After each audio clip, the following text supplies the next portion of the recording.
E nós vamos conversar com a integrante do grupo, coordenador da Agenda 227, também da Fundação José Luiz Egídio Setúbal, Márcia Udes. Bom dia, Márcia. Bom dia, Glauco. Bom dia, ouvintes. Tudo bem? Tudo certo. Márcia, ontem nós tivemos divulgados dados pela Rede Brasileira de Pesquisa e Soberania em Segurança Alimentar e Nutricional, inclusive dados que foram mostrados há pouco na matéria da Daiane Ponte, mostrando que em 2022 mais da metade da população brasileira, 58,7%, vive com algum tipo de insegurança alimentar. O número de pessoas passando fome passou de 19 milhões para 33 milhões e 100 mil pessoas em pouco mais de um ano.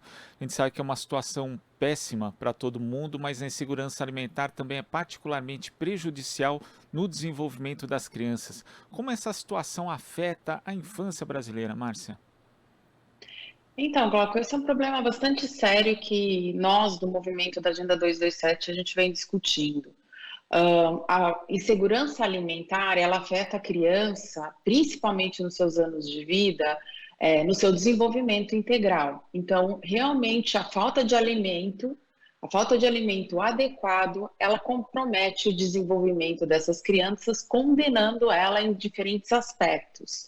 No seu desenvolvimento cognitivo, na sua segurança, na sua saúde em geral, e também tem questões que estão atreladas à insegurança alimentar, que tem a ver também com o ambiente em que ela vive, onde um ambiente familiar em que os familiares, o pai e a mãe preocupados com as questões alimentares, isso transmite para a criança e pode chegar a momentos bem críticos que a gente diz sobre o estresse tóxico que ela pode passar, ou seja, todo esse ambiente carregado, nocivo, para ela que pode comprometer os seus desenvolvimentos, né? E aí você está falando, então, de uma criança que ela não vai ter igualdade, né, oportunidade de se desenvolver e condenando ela a ter uma vida menos do que ela poderia ter. Então, a fome no início da vida de uma criança, na gestação, né, na mulher grávida e principalmente nos primeiros dias, nos anos de vida dessa criança,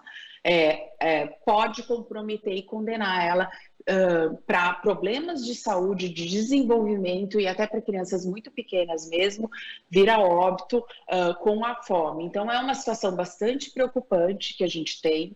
Né? Por muitos anos a gente vem defendendo a questão da primeira infância, de se investir nessa faixa etária, porque tem estudos que comprovam que o investimento nessa faixa etária é o mais estratégico para o desenvolvimento de uma nação, para o desenvolvimento da população, da melhoria dessa qualidade de vida, e o que a gente vê nesse cenário é o contrário. Né? Todo o esquema que se tinha de proteção para garantir que as pessoas, que a população brasileira pudesse ter alimento chegando às suas casas, a gente vê nos últimos anos realmente uma desarticulação de todo um programa complexo que tinha no Brasil e que hoje a gente vê aí prejudicando a população nesse número exorbitante e principalmente os lares que têm maior número de crianças. Então, realmente, a gente está muito preocupado com essa situação e precisa de uma ação imediata para que isso seja revertido. E quando a gente pensa, Márcia, em situações como a própria substituição do Bolsa Família pelo Auxílio Brasil, o Bolsa Família que era um programa que garantia o acesso à educação e à saúde, também tinha essa preocupação em diminuir, por exemplo, a evasão escolar, e quando chega outro programa que não tem esse tipo de foco, né, esse tipo de diretriz, isso é algo que também afeta, ainda mais levando-se em conta que na pandemia as crianças também tiveram um prejuízo muito grande no sentido da educação mesmo, né, do ensino oficial. Então, nós temos uma combinação hoje no Brasil que é péssima para pensar o futuro da infância.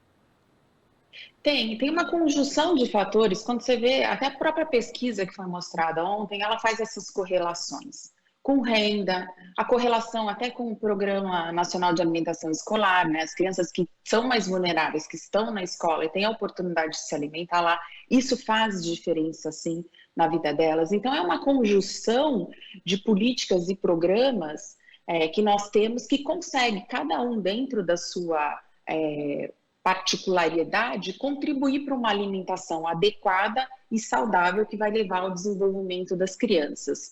É lógico, ela estando na escola, ela frequentando, socializando, podendo ter acesso a lazer, à cultura, tudo isso vai ajudar no desenvolvimento, na sociabilização, em garantir que ela vai ser uma criança mais saudável, que vai atingir todo o seu potencial e as suas capacidades que ela pode vir a contribuir com a nossa sociedade da melhor forma.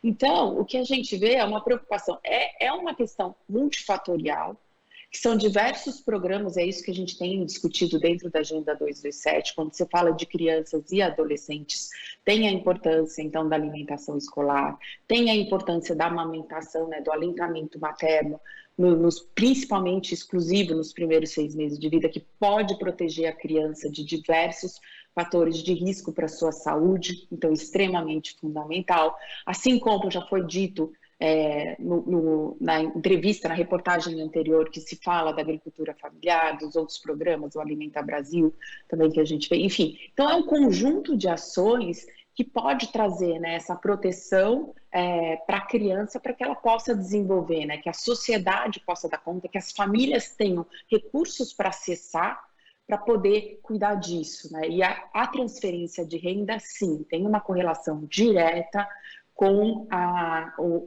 garantia, né, da saúde e do desenvolvimento das crianças. Uma família que não tem dinheiro, uma família que está preocupada com se vai ter comida no prato para colocar à noite, que está sem emprego, não é um ambiente que garante o desenvolvimento saudável das crianças, né? E a gente tem na nossa Constituição brasileira, no artigo 227, que é por isso que chama a agenda, tem esse nome, que é a prioridade absoluta, né? Então, é responsabilidade de todos de garantir o desenvolvimento das nossas crianças, a proteção delas, né?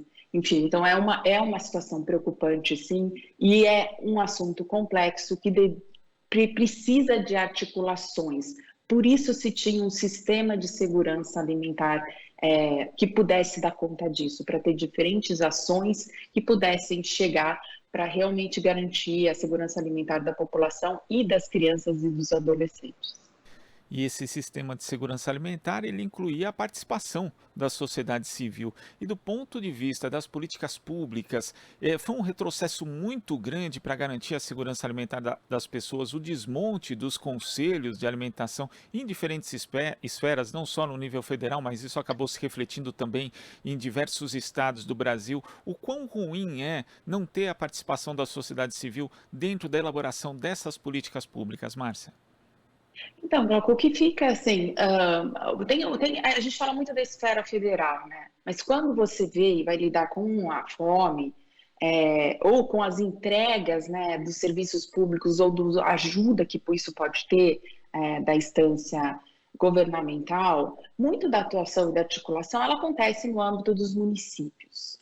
E esses conselhos, eles são replicados na esfera federal, estadual e municipal. E as informações, quando elas chegam nessas diferentes esferas, é a partir desse olhar, desse diagnóstico, que você consegue ver quais são os equipamentos que você tem no seu município, quais são os recursos que você tem no âmbito local, que daí você consegue construir e ver quais são os programas e até as necessidades mesmo, né? Onde você consegue, no território, você consegue saber aonde estão os problemas e a partir daí articular, então, essa rede para que possa dar resposta para isso. E a participação social, a participação de nós, a sociedade civil organizada nesses fóruns é de extrema importância para realmente esse processo de discussão, debate, busca de solução, fiscalização das políticas públicas, quer dizer, ele tem uma função de contribuir e de zelar pela garantia dos direitos das pessoas, e no nosso caso, olhando especificamente para as crianças e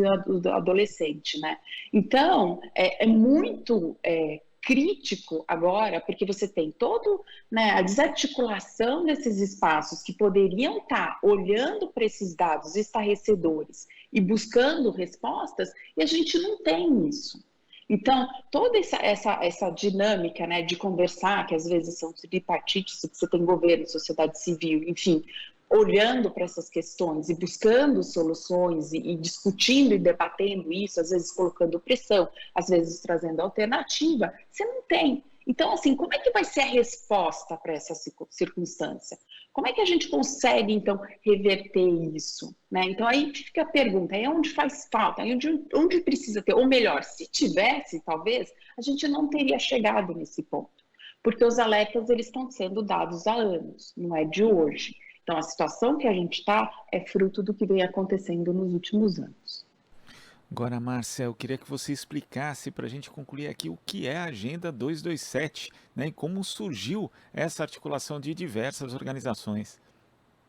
Vamos lá, então a Agenda 227 é um movimento da sociedade civil organizada, que ela compõe mais de 140 organizações que trabalham e atuam nas diversas esferas da defesa do direito da criança e do adolescente, nos diferentes assuntos. São 22 grupos de trabalho que estão olhando diferentes aspectos, passando por saúde, educação, lazer, cultura, equidade, desigualdade, enfim, diferentes aspectos, onde a gente está buscando articular propostas para incidir nas eleições presidenciais, ou seja, trazer a criança, a defesa dos seus direitos para discussão eleitoral, que a gente tem sentido que isso tem saído da pauta nos últimos anos, a gente tem tido questões que poderiam se manter avançando como o Brasil vinha galgando, né, conquistas para garantir uma saúde adequada, a educação, todos os direitos da criança e do adolescente, e a gente, enfim, está muito preocupado com essa articulação. Então, o movimento tem essa proposta de articular, né, esse debate, de se inserir a criança no debate das eleições desse ano, para que a gente, de fato, consiga, né, honrar esse artigo 227 da Constituição, que coloca a criança como prioridade absoluta. Márcia, muito obrigado pela sua participação aqui no Jornal Brasil Atual de hoje. Até a próxima. Obrigada, eu que agradeço. Até. Até. Conversamos aqui com a integrante do grupo coordenador da Agenda 227 e também da Fundação José Luiz Egidio Setúbal, Márcia Udes. Você está ouvindo Jornal Brasil Atual. As notícias que os outros não dão.